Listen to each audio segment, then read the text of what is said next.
जय हिंद बंदे मातरम प्रिय বন্ধুরা দেখো লেটেস্ট একটা আপডেট নিয়ে হাজির হয়ে গেছি। দেখো যে সব ভাইরা আমার টিআরমিতে স্পেশাল যাবে টিআরএ টোরাল আর্মি, ঠিক আছে, প্রাদেশিক সেনা। তোমরা জানো যে টিআরমির অফিসিয়ালি কিন্তু নোটিফিকেশন আউট হয়ে গেছে, 4টে জায়গাতে তোমাদের র্যালি হবে। তো অনেক ছেলের কমেন্ট দাও এই খাপ কিরকম সিস্টেমে র্যালি হচ্ছে, এবং আমি 4টে ভিডিও করে দিয়েছি পর পর, ঠিক আছে, যেমন যে যে রেজিমেন্টের যেমন যেমন নোটিফিকেশন এসেছে আমি ভিডিও করে দিয়েছি। এবার অনেক ছেলে কনফিউজ পড়ে গেছে, 4 জায়গাতে র্যালি হচ্ছে। আবার তোমরা আবার কনফিউজ পড়ে গেছো যে কোথায় যাবো না যাবো, 4 জায়গাতে যেতে পাবো কি পাবো না, মানে বিশাল একটা কনফিউজ। তুমি তুমি ভাবছো যে আমরা কোনটাতে যেতে পাবো, ওয়েস্ট বেঙ্গলের ছেলে, এটা নিয়ে বিশাল কনফিউজ। দেখো তোমাদেরকে আমি একটা সাফ সুতরা কথা বলছি। দেখো এই যে 4টে রেজিমেন্ট গত বছর কি করেছে, একসঙ্গে র্যালি করেছে। যেমন আসাম কুকরেজার র্যালি করেছে 121 গারোয়াল রাইফেল আর 107 গুরখা রেজিমেন্ট, দুটো মিলে একসঙ্গে র্যালি করেছে। আর আসাম মাসিমপুর মিলিটারি স্টেশনে কি করেছে 113 রাজপুত রেজিমেন্ট এবং 109 আসাম রেজিমেন্ট, এরা দুজন এরকম ভাবে র্যালি কিন্তু করেছে। তারপরে কিন্তু কি করেছে, এক্সাম কিন্তু কন্ট্যাক্ট করা হচ্ছে একসঙ্গে আসামে, ঠিক আছে। তো এবার তোমাদের একটা জিনিস বলছি, বেশ আমি তোমাদের ভিডিও লম্বা করছি না। এই খাপ তোমাদের যে 4টে রেজিমেন্টে তোমাদের র্যালি গত বছর 2 জায়গাতে করিয়েছিল, ঠিক আছে, কিন্তু এই খাপ কি করছে, এই খাপ তোমাদের র্যালি কিন্তু 4টে রেজিমেন্টেই সিঙ্গেল মানে ইউনিট ওয়াইজ কিন্তু র্যালি কিন্তু করাচ্ছে। ওকে, মানে তুমি যেখানে ইচ্ছে তুমি যেতে পারো। এমনকি অনেক ছেলে কনফিউজ কমেন্ট করে দাদা আমি কি 4 জায়গা যেতে মনে করেছে 4 জায়গায় যেতে পারবো। হ্যাঁ, তুমি যদি জাহাজ কিনে থাকো তো অবশ্যই যেতে পারবা, কারণ একই র্যালি তুমি কিভাবে যাবে সেটা তো তোমার উপর ডিপেন্ড। তুমি এখানে র্যালি করলে, এখানে যদি র্যালি ফেল করলে আর জায়গায় যেতে পারো, হ্যাঁ বিলকুল যেতে পারো, কিন্তু জাহাজ কিনতে হবে একটা, তাহলে যেতে পারবে। কারণ তোমার একই র্যালি তুমি কিভাবে যাবে। এবার কিছু কিছু স্টেট দেখলাম, ঠিক আছে, একই ডেটে নাই, তোমরা কিন্তু সেটা ফলো করবে, নিজে নিজে সেটা ভাবনা চিন্তা করবে, দেখে যাবে। কিন্তু তুমি যে চাও যে আমি 4টে রেজিমেন্ট র্যালি করে পার্টিসিপেট করতে পারবো, তুমি তো করতে পারো, তো করবে অবশ্যই। একটা দুটো তিনটে চারটে করতে পারলে 4টে, ঠিক আছে, এটা কনফিউজ দূর হয়ে গেল। আর তোমাদের এই খাবার র্যালি হচ্ছে 4 জায়গাতে, যেখানে ইচ্ছা তুমি যেতে পারো, ঠিক আছে, এটা হচ্ছে ব্যাপার। এবার তোমাদের কি কি বড় বদলাও তোমাদেরকে বলছি। দেখো তোমাদের সর্বপ্রথম বলছি, তোমাদের ব্যারিকেড রেডি, ব্যারিকেড মানে তোমাদের ব্যারিকেড কিন্তু তৈরি হচ্ছে। তার মধ্যে দুটো রেজিমেন্টে অলরেডি কমপ্লিট হয়ে গেছে, ঠিক আছে। যেমন তোমাদের আমি বলছি 107-11 গ্রুপ ঘরে ফেলে যে দার্জিলিং জ্বালা পাহাড় হবে কমপ্লিট, ঠিক আছে, তোমার ব্যারিকেড ওখানে সবকিছুই, ঠিক আছে, তোমরা তো স্ক্রিনে দেখেছো সরি, ঠিক আছে, থাম্বলে। এবং তোমাদের ওখানে কিন্তু 5 চক্কর গ্রাউন্ড, ঠিক আছে, দার্জিলিং জ্বালা পাহাড়ে ভাই, ঠিক আছে। তারপরে তোমাদের মাসিমপুরে যেটা মিলিটারি স্টেশন, সেখানে কিন্তু তোমাদের কি হবে, রোডে রানিং হবে, রোডে, ঠিক আছে। তো তোমাদেরকে একটা জিনিস বলছি, দেখো বাকি যে দুটো আছে তোমার আসাম সোলকুমার তেজপুর, সেখানে কিন্তু গ্রাউন্ডেও যত সম্ভব হওয়ার চান্স নাই বলছে, ঠিক আছে, এবং রোডে হবে, ঠিক আছে, 90% ধরনের রোডে। তো এইটা আর ভগতী স্টেডিয়াম যেটা বলছি তোমার নাগাল্যান্ডের দিমাপুরে, ঠিক আছে, তো সেটা কিন্তু গ্রাউন্ডে হওয়ার কথা চলছে, ঠিক আছে, সিদ্ধান্ত। কেননা আমি সেটা কনফার্ম করে নেবো আজকালের মধ্যে, ঠিক আছে।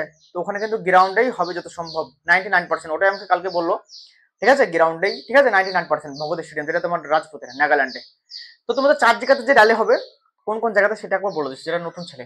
দেখো 107 যেখানে তোমাদের ভ্যাকান্সি আছে 102টা, ঠিক আছে, দার্জিলিং জ্বালা পাহাড়ে হবে, ঠিক আছে, 11 গুরুখা রাইফেল, ঠিক আছে। তারপর তোমাদের 134টা ভ্যাকান্সি আছে 121 গারওয়াল রাইফেল, যেটা তোমার আসাম তেজপুর সোলমার্তে হবে। এবং তোমাদের 94টা ভ্যাকান্সি আছে 119 আসাম রেজিমেন্ট, যেখানে তোমাদের মাসিমপুর মিলিটারি স্টেশন শিলচরে হবে। এবং তোমাদের 113 রাজপুত রেজিমেন্ট, যেটা তোমাদের 129টি ভ্যাকান্সি আছে রাজপুত রেজিমেন্টের, নাগাল্যান্ড দিমাপুর রেল হবে, ঠিক আছে, বাঙালি রেজিমেন্ট এটা, ঠিক আছে। আর এটা হচ্ছে গুরখা রেজিমেন্ট, এটা হচ্ছে তোমার গারওয়াল রেজিমেন্ট, ঠিক আছে, গারওয়াল রাইফেল রেজিমেন্ট। এবং তোমাদের আসাম রেজিমেন্ট এটা, ঠিক আছে, 4টে রেজিমেন্ট বলে দিলাম। ওকে, এবার তোমরা যেখানে ভালো লাগবে তোমরা যাও ভাই, ঠিক আছে, সেটা তোমাদের উপর ডিপেন্ড। দেখো সব রেজিমেন্টই ভালো, এবার তোমরা ডিসিশন নেবা কোনটাতে যাবা না যাবা, ঠিক আছে, ছেলেতে সবই কম বেশি ধরবে, ঠিক আছে। এবার তোমাদের একটা জিনিস দেখো, তোমাদেরকে একটা জিনিস বারবার বলছি, এইবার যে ভ্যাকান্সি নিয়েছে না, প্রচুর ভ্যাকান্সি নিয়েছে। কেন গত বছর ভ্যাকান্সি ছিল তোমাদের 389টা, এখানে ভ্যাকান্সি আছে 459টা, মানে ভ্যাকান্সি কত ডিফারেন্স দেখছো, অনেক ডিফারেন্স ভাই। তো তোমাদেরকে বলছি র্যালি তোমরা ভাই যারাই করবে, যেখানে যাবে ভেবে চিন্তে যাবেন যেন সিলেকশন হয়। কারণ এই খাপ অনেক মানে গতবার থেকে কিন্তু এই খাপ রান অনেক ঢিলা হবে, তার কারণ তোমাদের 30শে নভেম্বরে কিন্তু পরীক্ষা আছে কি স্যার, ডাব্লিউবিপি, ঠিক আছে, ডাব্লিউবিপি পরীক্ষা আছে। যারা কিন্তু র্যালি করতে যাবে তারা কিন্তু আর পরীক্ষা দিতে পারবে না, সেই হিসাবে কিন্তু তোমাদের ছেলে অনেক কম হবে, কম্পিটিশন একদম কম হবে, ছেলে প্রচুর ধরবে। কারণ ভিড় বেশি যদি হয়, মানকে চলো এখানে 10টা ব্যাচ হওয়ার কথা, সেখানে 20টা ব্যাচ হয়ে যাবে এই ভিড়ের জন্য। তো এই যে 20টা ব্যাচে যদি 10টা করে ছেলে ধরে, তাহলে ভাই অনেক ছেলে হয়ে যাচ্ছে, ঠিক আছে, বা 25টা ব্যাচ হলো, সেখানে যদি 10টা ব্যাচ হয় ভাই, ব্যাচ যত কম হবে ছেলে বেশি ধরবে, এটি হচ্ছে ব্যাপার। কি বললাম, ব্যাচ তোমার যত কম হবে তত ছেলে বেশি ধরবে, এটি হচ্ছে ব্যাপার। কেননা দেখা গেলো 30টা ব্যাচ হলো, আজকে, ঠিক আছে? সেদিনকে ছেলে কম ধরবে, দেখা গেলো যেদিনকে 10টা ব্যাচ হলো ছেলে বেশি ধরবে, কেমন? এটা হচ্ছে পার্থক্য। র্যালি ছেলের উপর ডিপেন্ড ভাই। ওকে, তাই তোমরা যেখানে যাবা ভেবে চিন্তে যাবা র্যালি করতে, ঠিক আছে?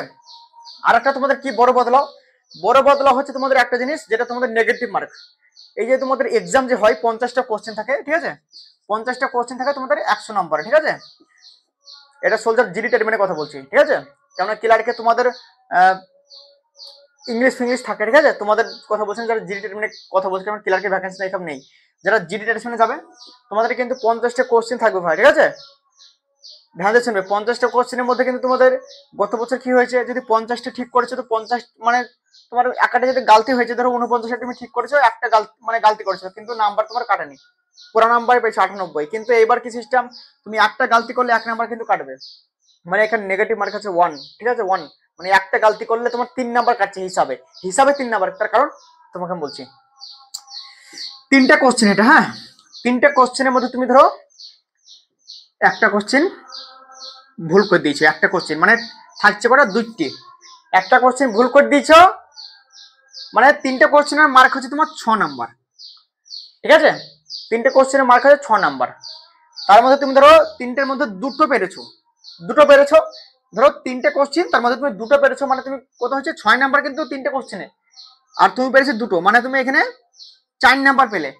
একটা ভুল মানে 2টি কোশ্চেনের মার্ক হচ্ছে 4 নাম্বার, একটা কিন্তু তুমি ভুল করেছো, সে ভুলটা তো গেল, প্লাস আরো 1 নাম্বার কমবে, দিয়ে তোমার এটা 3 নাম্বার হয়ে গেল।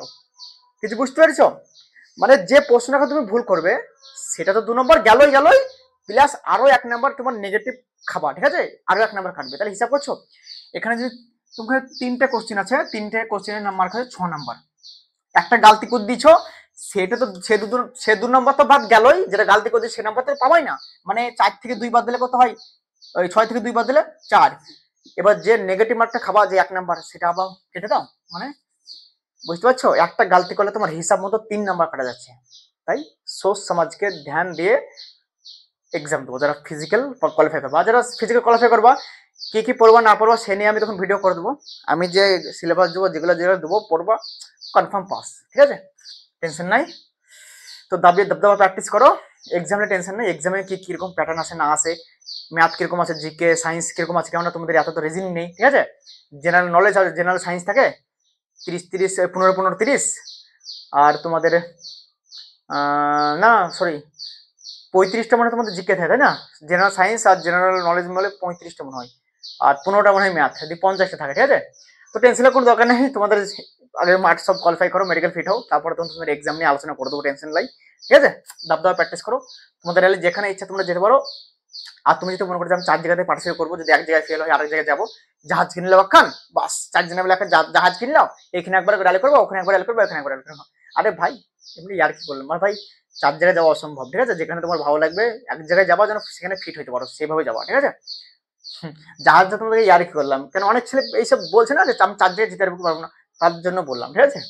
তো প্র্যাকটিস করো, র্যালি তোমাদের সেম ডেটে হচ্ছে 15ই নভেম্বর থেকে 1 ডিসেম্বর।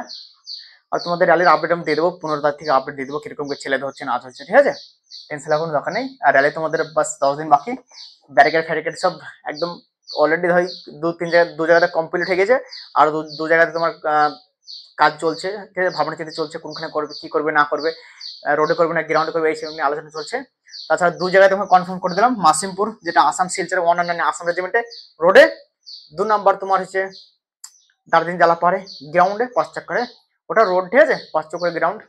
এবার যেখানে ভালো লাগবে তোমরা সেখানে যাওয়া ভাই, এটা হচ্ছে স্পেশাল ভিডিও যদি ভালো লাগে করে দাও লাইক, করে দাও সাবস্ক্রাইব, যারা ফেসবুক থেকে দেখছো ফলো করে দাও। জয় হিন্দ, বন্দে মাতরম।